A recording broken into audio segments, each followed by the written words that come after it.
What's up guys, it's me, Mex. The video you're about to watch was actually made last year. It was on my dance YouTube channel, and after some thought, I just decided to re-upload it in its entirety over here chapter by chapter. Especially considering that the topic of my upcoming video is relevant to it, given that we just talked about dance and we're going to talk about something else relevant to this video. I figured this might be a good way to bridge the gap from my last video to this one. Just a disclaimer that this 10-part video series does contain some flashing lights and sudden loud noises, and it touches on mental health, depression, social media addiction, and other deep topics of discussion. And since it's not been re-edited, save for these PNGs added onto the front of each chapter, references to dates and times may not be relevant since it was originally made last year. But with that said, please enjoy the story of my decade-long journey as a fursuit dancer. Good afternoon. Hi there, I'm Mex, and this is going to be a little more slapdash than your usual furry YouTube video. Wait, this is the same video as the first one. So note that this is mostly going to be unscripted. I have a little guide that I'm kind of reading off of here and there, but this is going to be mostly from my heart. I wanted to leave it as freeform as possible so that I can give you the truth. And so I guess I should talk about what this is. So this is basically going to be an introspective into the dancer fur community. I've done this for 10 years now, and there's a lot of younger people in the fandom nowadays, so I wanted to give people, you know, the fact and the fiction, the ins and the outs, the do's and the don'ts, that, you know, I wish I'd had 10 years ago, just to see, you know, what things are really like. There's a lot of hearsay, and a lot of people know things and know people who know people, but sometimes people just don't understand what it really is like to do this. I've auditioned for a total now of 17 or 18, so this is a perspective of a person who's done this for a long time, is not the biggest platform of influence, and you know, has been in it for this long. I will be holding mostly no punches on this either. I want to be as honest as possible. I've gotten permission from a few people to tell honest stories about things, so this will be pretty interesting to say the least. So I hope you stick around. It's going to be a little bit of a long one, and I may have to branch it out into little chapters, but hey, if you stick around and just hear out my story, I'd be more than appreciative. And if you want to try out something like this, or you know, you're already involved and just want to figure out how to make it bigger and better, this might be the right video for you as well.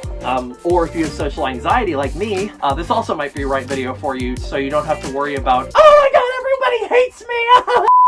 Tonight, you and I, we can try, cause what do we have to lose? It's our time, feels right tonight. So what do we have to lose?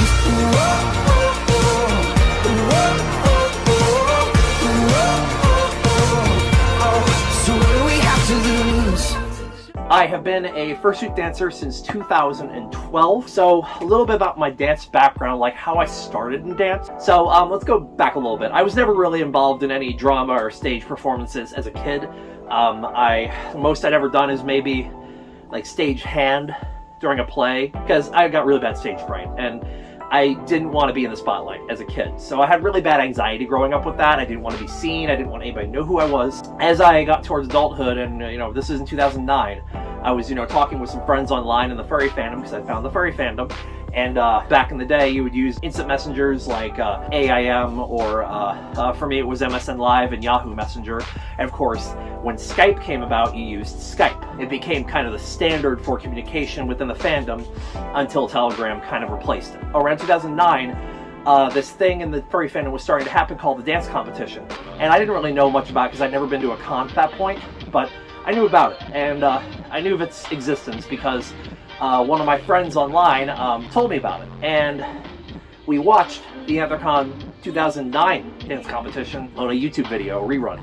I do not remember exactly when we watched it, but I remember thinking afterwards, you know, what if we did something like this, you and me? And he was also bringing it up, like, you know, we could do something like, because we were obsessed with the movie Roadside Romeo, so we were thinking about doing like a little dance cover of the choreography from Cool Cool from that movie. If anybody has seen that movie, you'll know what I'm talking about. If you've not seen that movie, go watch that scene real quick, and that's exactly what I'm talking about. So I would watch, like, you know, America's Best Dance Crew and stuff, and I would think, of like, man, that would be cool to actually learn some of this stuff. And I was, you know, really inspired by people like Saltare, break skate, Poriotics, I am me, especially Poriotics for me, and fanny pack. So I tried this little idea. I see all these videos of people just doing these crazy dances online. What if I did one? And I wanted to do it to just an out there song choice. So I picked the Raconteurs' Salute Your Solution. And I tried to do a dance to it. And I rewatched it. And I instantly deleted the video and tried to erase it from my memory. I never wanted to do that again. I'm like, that is not my forte. I am not ready for that. I cannot do that. But I did have a little choreography clicking around in my head, like a little idea of something I could do at least. So, you know, that was there and the seed was planted. So MFF 2011, I couldn't watch it because my grandmother was visiting, and I showed her around the convention, and it was still fun, but I did miss the dance competition. But I watched the Anthrocon 2012 Fursuit dance competition live, and I watched from the back of the room with a little camcorder, and I had a little tripod with me, and I was recording the dances, and I was blown away.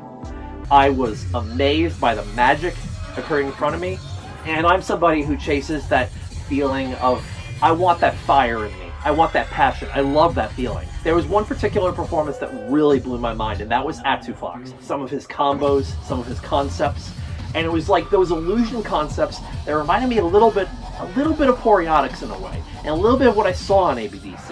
And it was like, that we can do that. I can do that. I left that room with that exact mindset. I can do that. When I left that convention, still in my head. Eventually, I told my the car mates I had about that on the way home. I wanted to do this. I was dead set on doing this. I wanted to go home, buy a mirror, and start practicing. I wanted to do something on my own to believe that I could. So, what'd I do? I watched that competition, and I left the room feeling like I could do this, and I never looked back.